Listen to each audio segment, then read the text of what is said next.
और बात अब उत्तर प्रदेश में बन रहे जन्म प्रमाण पत्रों के फर्जीवाड़े की। दरअसल इस मामले के सामने आने के बाद पूरे देश में खलबली है। ये मामला इतना गंभीर है कि इसकी गूंज दिल्ली तक सुनाई दे रही है।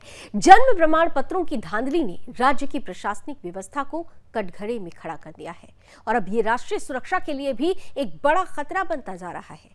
उत्तर प्रदेश में जन्म प्रमाण पत्र फर्जीवाड़े का खुलासा होने के बाद शुरुआती जांच में ही ये पता चला है कि इस गिरोह ने हजारों नकली प्रमाण पत्र तैयार किए।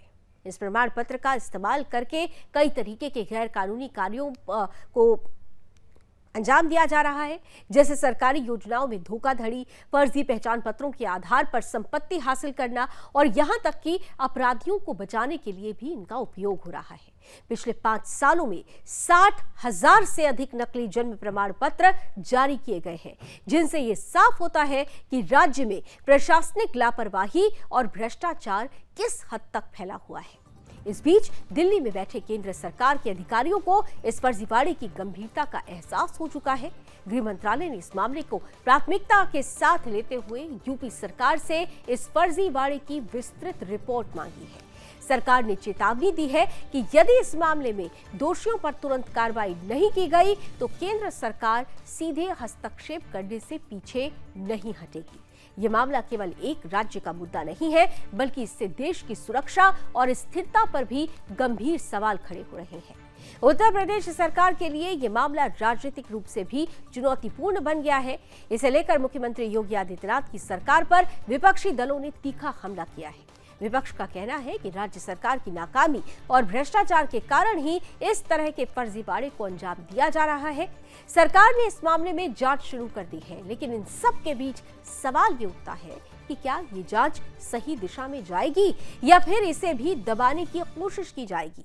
विशेषज्ञों का मानना है कि ये फर्जीवाड़ा सिर्फ उत्तर प्रदेश तक ही सीमित नहीं हो सकता। पूरे देश में इस तरह की धांधलियों के मामले सामने आ रहे हैं और ये इस बात की ओर संकेत करते हैं कि हमारे सिस्टम में कहीं ना कहीं गंभीर खामियां हैं।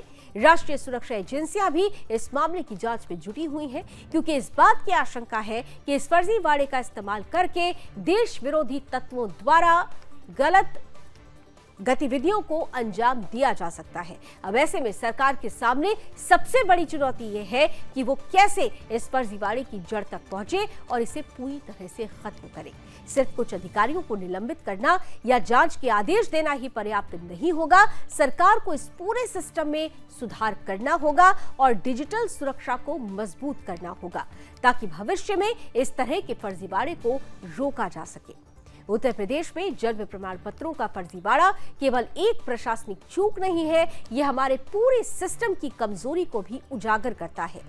दिल्ली में इसकी गूंज सुनाई देना इस बात का संकेत है कि मामला बेहद गंभीर है और इससे राष्ट्रीय सुरक्षा को खतरा हो सकता है। सरकार के सामने अब ये चुनौती है कि वो इस फर्जीवाड़े को जड़ से उखाड़ फेंके और दोषियों को कड़ी से कड़ी सजा दिलाए। ऐसे में देखना यह भी दिलचस्प होगा कि क्या इस बार सरकार इस चुनौती को गंभीरता से लेगी या फिर ये मामला भी कागजों में ही सिमट कर रह जाएगा।